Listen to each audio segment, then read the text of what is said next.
Hi, there are three different patterns that you can use to play major scales on the Chromatic Button Accordion. I actually play a B system version of this instrument, and in this video I'm going to show you around those three patterns. Okay, so here we have a pretty standard 5-row B system Chromatic Button Accordion. Now the first pattern I'm going to show you is probably the most useful because you can use it to play major scales starting off from the middle row and also from the 4th row and from the 5th row. I'm calling the 5th row the row nearest the switches, nearest the bellows. You can use this pattern starting off on all those 3 rows. To help you, I strongly suggest that you go to my website, which is www.daddylongles.com, the address on your screen now, and print out the various sheets that I've got for this instrument, and you'll be able to see the patterns clearly while you're trying to learn to play them. So this first way of playing a major scale involves starting on the middle row. Now the fingering I'm going to use is fingering that I've figured out for myself. It works for me, it may not work for you. I think you can use different fingering and it doesn't matter at all as long as it works for you, but this is what I'm going to suggest. If you look at the diagram, you will see arrows pointing in the direction that you've got to move from button to button. It's fairly obvious. I'm going to start on this note here, which is a C. It's a white button corresponding to a white key on the piano. By the way, I'm going to use the piano system of fingering where the thumb is 1, index finger is 2, middle finger is 3, ring finger is 4 and the little finger is 5. So we start with the C, index finger. The next note is the D. You'll see it's moving along in this diagonal line. Miss the back note out, go to that note there. So jump over that one, that gives you a tone jump. Okay, then we're going to go to this note here, which is an E, finger 2 again, and then I'm going to go to this note, which is an F. So far we've had C, D, E, F, and finger wise I've used 2, 1, 2, 1. Now from that point I'm going to go across diagonally these 3 white buttons.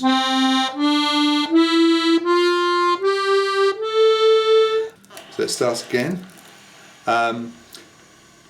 Just look at the arrows, make sure you're going in the right direction. So you've got C, D, E, F, G, A. Okay, now I'm going to cut inside to the outside row, row 1 if you like, for this B. I'm going to use my thumb. And then go back to the middle row for the C. So that's my full scale. So you can see that in the middle of the pattern you've got this nice easy bit where you just go across diagonally on these 3 white notes. So I'm going to go up and down the scale here, and you'll see that I use the same fingers up and down. May not work for you, but it works for me. So here's the scale of C, ascending and descending.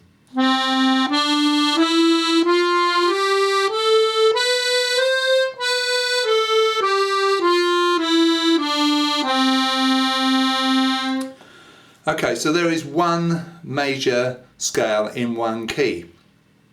Now the beauty of this system is that you can drop down to any note on this middle row, and starting with that note, if you use the same pattern that I've just used, you'll get the scale in that key.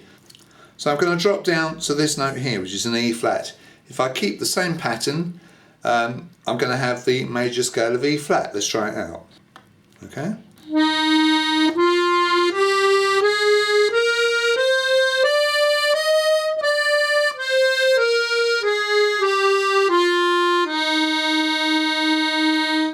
So you can do the same thing starting on any note on that middle row, and the first note that you play will give you the major scale of that key. So on the middle row you've got the notes C, E flat, G flat or F sharp, and A. So if I wanted to do a major scale of A, start on the A, there's an A here. On my instrument it's the nearest to the chin end on this middle row. Just keep to that same pattern.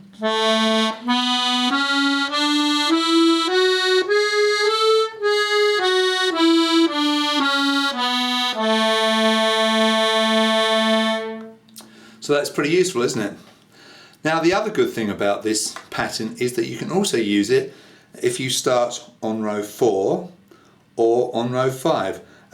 Row 4, by the way, is a duplicate more or less of row 1. You'll see when I press this button here, you'll see the corresponding button go down on row 1. And if I press the button on row 5, corresponding button goes down on row 2. So in other words, row 4 is more or less a duplicate of row 1, and row 5 is more or less a duplicate of row 2. The reason for that is to give you alternate playing positions. So let's see, let's start on this note here, which is a B. I'm going to use the same pattern, obviously using just the 3 adjacent rows. So to do this I'm going to use row 4, the middle row, and row 2, and here's a major scale of B.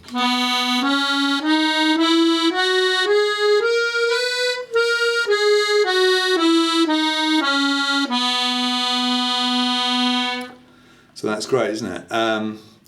This note is a D, so I'm going to play a major scale of D. So I haven't changed the pattern at all. The system of jumping from one note to the other, it's all the same. So here is a major scale of D.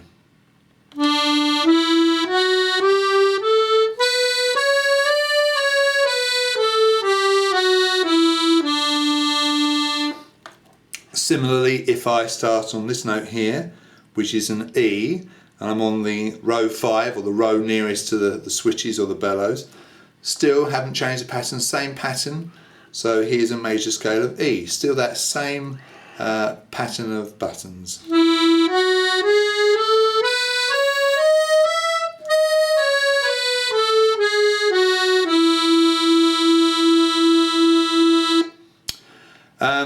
So that's the first pattern. So using that pattern you can get major scales starting on the middle row, or row 4, or row 5. And remember, it's always adjacent rows. So if you start on the middle row, use the middle row, row 2 and row 1. If you start on row 4, you use row 4, and the middle row and row 2.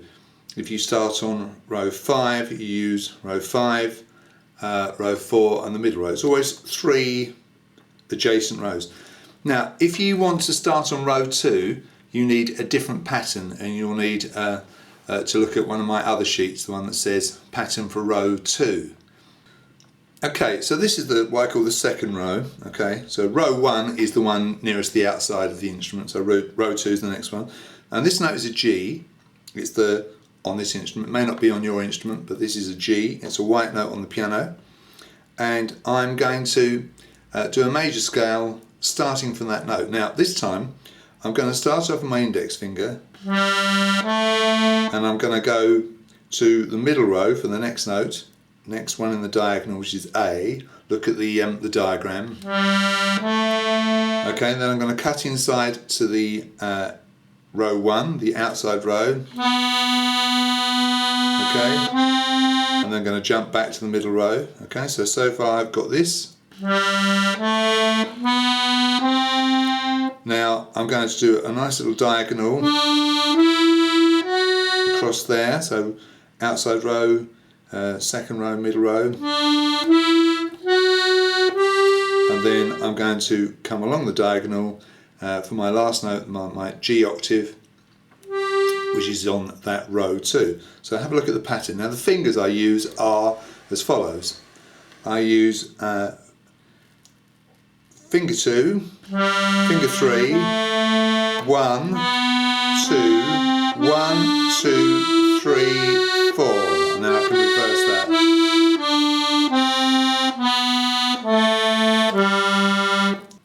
And again, I can use the same fingering, ascending and descending.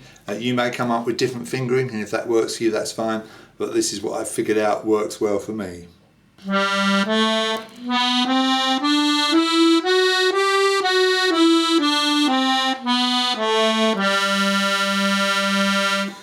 was starting from the note G. Let's start from the note, let's have a think now. How about C sharp for a weird one? Okay, so the third note in, okay, on that second row is C sharp. I'm going to use the same pattern I used for the G major scale, and in this way I'm going to have a scale of C sharp major.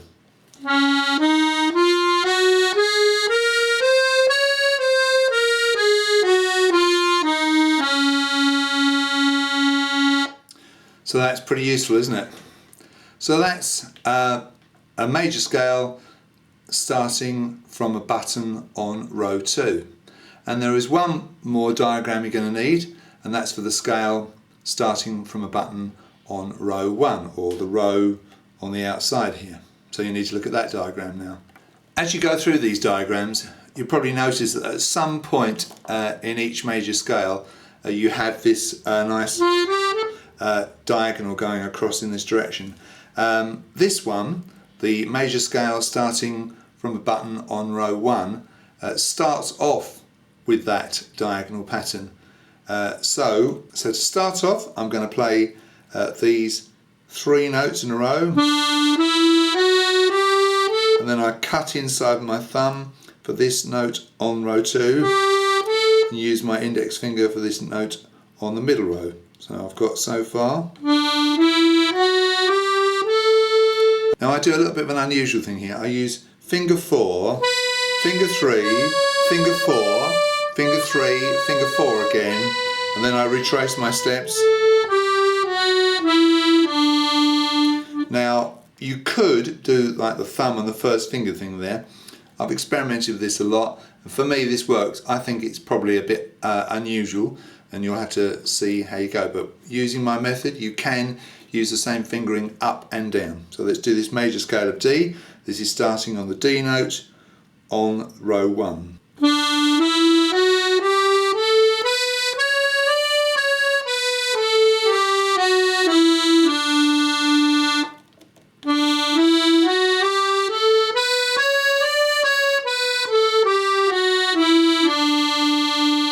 And I strongly recommend not looking down at your right hand when you're doing this. Obviously you can't see my face in this video, but I'm not looking down, and especially important when you change key, because you know you'll get a little bit phased probably by all the white and the black buttons.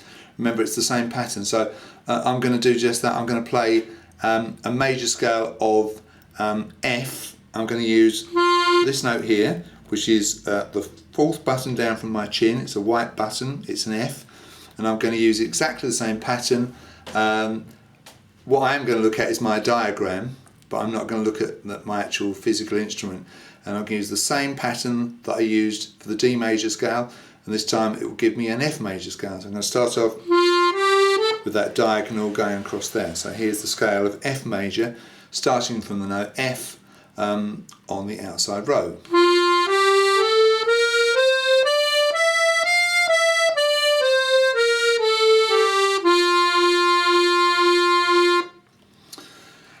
So there we are. So those are the 3 patterns. So there you are. To sum up, if you use the first pattern that I showed you, that was the one that started from a button on the middle row, you can use that to play in all keys, okay, because you use the same pattern on the middle row and row 4 and row 5. But if you start on the outside row or row 2, you have to use the different patterns. Don't forget there are only basically 4 notes on each row repeated in octaves. So on the middle row you have C, E flat, F sharp and A repeated over and over again, so you can get the major scales of those keys. Using the same pattern, if you start from row 4, you can get the major scales of B, D, F and A flat.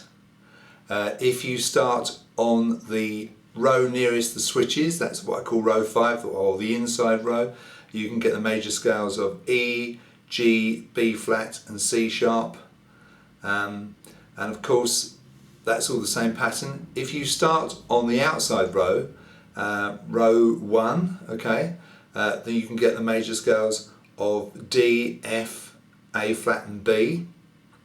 And if you start on the second row you can get the major scales of E, G, B flat and C sharp. So there we are. Major scales are a great way to find your way around an instrument. It gives you really good practice. You get to know the different keys, what white notes and black notes to expect in each key, and apart from anything else, they're good fun to play and really good fingering exercises. So I hope you found that interesting.